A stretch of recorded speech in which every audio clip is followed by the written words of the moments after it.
کون سے گناہوں کی سزا دنیا میں ملتی ہے؟ بنت طٰہٰ بہار انڈیا سے پوچھتی ہیں کون کون سے گناہ ایسے ہیں جن کی سزا دنیا ہی میں ملتی ہے؟ کیا ان گناہوں کی فہرست میں والدین کی نافرمانی اور زنا بھی شامل ہے؟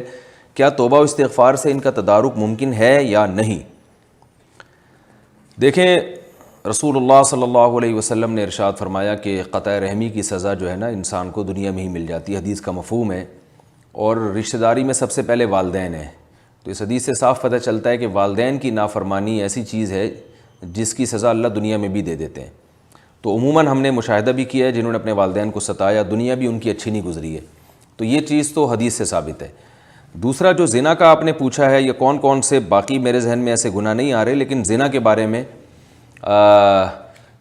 حدیث میں تو میرے علم میں نہیں ہے کوئی ایسی حدیث ہو کہ زنا کی سزا بھی دنیا میں فوراً ملتی ہے۔ لیکن ایک چیز جس کا تعلق مشاہدے سے ہے وہ یہ کہ زانی کو جو دنیا میں سزا ملتی ہے وہ یہ کہ اس کو زنا کی عادت پڑ جاتی ہے۔ کچھ گناہ ایسے ہوتے ہیں کہ ایک دفعہ آپ نے کر بھی لیا، توبہ کریں گے چھوٹ جائیں گے، لیکن کچھ گناہ ایسے ہوتے ہیں جو ایک دفعہ کر لیا نا وہ چپک جائیں گے آپ کے ساتھ۔ تو زنا بھی ایسی بدترین چیز ہے کہ جو ایک دفعہ کرتا ہے پھر وہ رکتا نہیں ہے، وہ اس کو لت پڑ جاتی ہے اس چیز کی، وہ بار بار کرتا ہے اور اسی نیت سے کرتا ہے کہ میں توبہ کر لوں گا، اور کرتا چلا جاتا ہے اور بالآخر اسی میں اس کی موت واقع ہو جاتی ہے۔ وہ توبہ کر نہیں پاتا، اس پہ ٹھہر نہیں پاتا۔ تو اس لیے اپنے آپ کو زنا سے بچانا چاہیے، اور پھر اس کا زانی کا سکون خراب ہو جاتا ہے اس سے۔ وہ بار بار جب تک یہ کام کرے گا نہیں، اس کو دل میں خلجان رہتا ہے، اس کے ایک طبیعت میں بے چینی رہتی ہے۔ اس کا اصل علاج تو یہ تھا کہ چھوڑ دے ہمیشہ کے لیے، دوبارہ طبیعت سیٹ ہو جائے گی، لیکن کون چھوڑتا ہے؟ بہت کم لوگ ہیں جو توبہ پہ قائم رہتے ہیں۔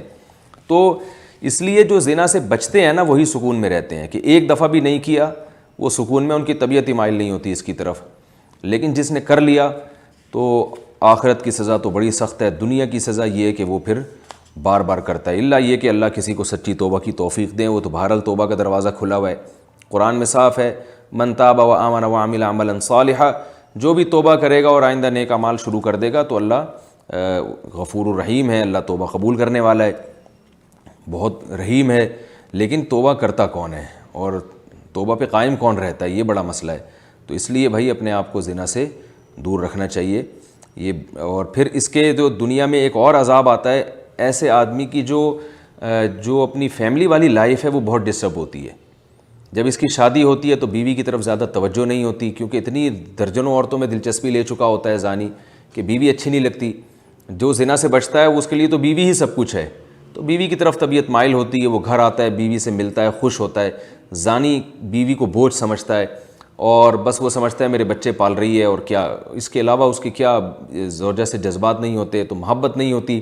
جب محبت نہیں ہوتی تو ظاہر ہے پھر گھر میں تو انسان کو محبت چاہیے، وہ ماحول نہیں ملتا۔ بچوں کو جب پتہ چلتا ہے ہمارا باپ ایسے تھا، بچوں پہ باپ کا بہت برا اثر پڑتا ہے، بچے بھی برائی کی طرف مائل ہوتے ہیں، گھر تباہ ہو جاتا ہے، اور یہ بڑھاپے میں تو پھر زندگی عذاب بنتی ہے۔ عورت کو شوہر پہ اعتماد ختم ہو جاتا ہے، اور بہت ساری یعنی خرابیاں ہیں جو ایک تھوڑی دیر کے لیے انسان مزے لیتا ہے، اور ان مزوں کی وجہ سے اپنی جو فیملی والی لائف ہے اس کو ہمیشہ کے لیے برباد کر دیتا ہے۔ تو اس لیے بھائی اپنے آپ کو ان برائیوں سے بچا کے رکھنا چاہیے، اور آخرت کی سزا تو بہت سخت ہے، جہنم کی آگ ہے۔ اور اگر اسلامی حکومت ہو تو زانی کی سزا 100 کوڑے ہے، اور شادی شدہ زنا کرے تو اس کی سزا سنسار کرنا ہے۔ اتنا بڑا جرم ہے، اللہ تعالی ہم سب کو اس سے محفوظ رکھے۔ مزار اور درگاہ پر حاضری کا طریقہ، درگاہ میں حاضری کا صحیح طریقہ کیا ہے؟ الطاف حسین شاہ، وہ بھائی یہ جو آج کل درگاہوں میں حاضریاں ہو رہی ہیں یہ بدعت عمل ہے۔ مزاروں پہ جو کچھ ہو رہا ہے یہ قرآن و سنت سے اس کا ثبوت نہیں ہے۔ رسول اللہ صلی اللہ علیہ وسلم نے ایک بالش سے زیادہ قبر کو اونچا کرنے کو حرام قرار دیا، منع کیا ہے، اور آج کل آپ دیکھیں کیا کچھ ہو رہا ہے، قوالیاں ہو رہی ہیں۔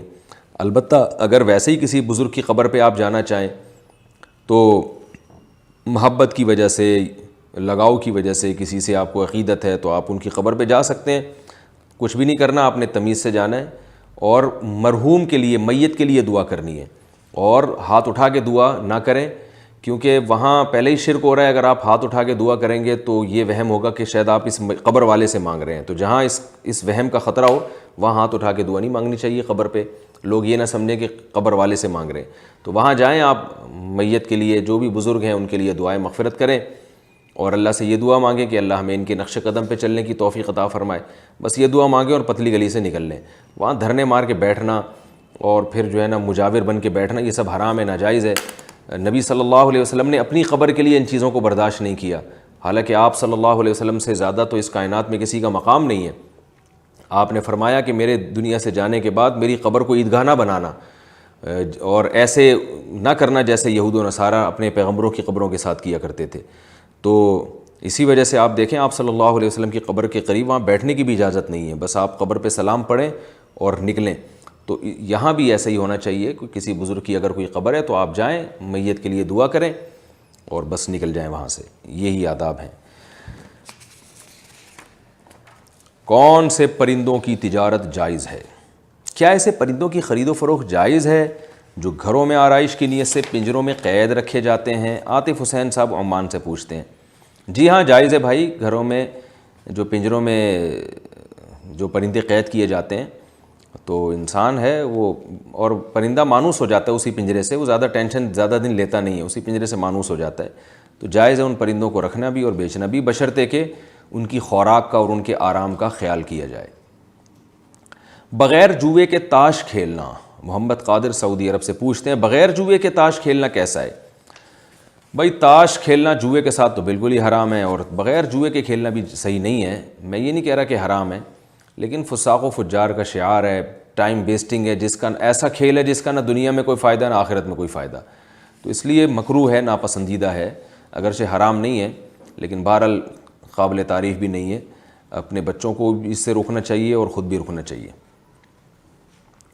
گائے کو حاملہ کرنے کے لیے ٹیکہ لگانا، آج کل گائے کو حاملہ کرنے کے لیے جو ٹیکہ لگایا جاتا ہے کیا یہ جائز ہے؟ خرم صاحب کشمیر سے پوچھتے ہیں۔ جی ہاں بھائی جائز ہے، کوئی حرج نہیں ہے اس میں۔ برائلر مرغی کھانے کا حکم، برائلر مرغی کھانا تقوی کے لحاظ سے کیسا ہے؟ ضیاء الدین صاحب بنیر سے پوچھتے ہیں۔ بھائی تقوی کے لحاظ سے تو بالکل جائز ہے، کیونکہ مرغی جو ویسے دیسی مرغی ہے وہ بھی کون سا کوئی زمزم سے دھلی ہوئی چیزیں کھاتی ہے، وہ بھی پتہ نہیں کیا کیا کھا رہی ہوتی ہے۔ البتہ وہ مرغی جو بہت زیادہ گند کھائے اور اس گندگی کے اثرات اس کے گوشت میں ظاہر ہوں، یعنی بو آ رہی ہو، تو اس کو نبی صلی اللہ علیہ وسلم نے کھانے سے منع کیا، ایسی مرغی کو، اور حکم دیا کہ 3 دن اس کو صاف غذا کھلاؤ پھر کھاؤ۔ یہ جو برائلر مرغی ہے اگرچہ کھلا تو پتہ نہیں اس کو کیا کہہ رہے ہیں، لیکن وہ ایسے پروسیس سے خوراک گزرتی ہے کہ پھر گوشت میں بو نہیں آتی، اسمیل نہیں آتی ہے، تو لہذا اس کا کھانا تقوی کے لحاظ سے اس میں کوئی حرج نہیں ہے۔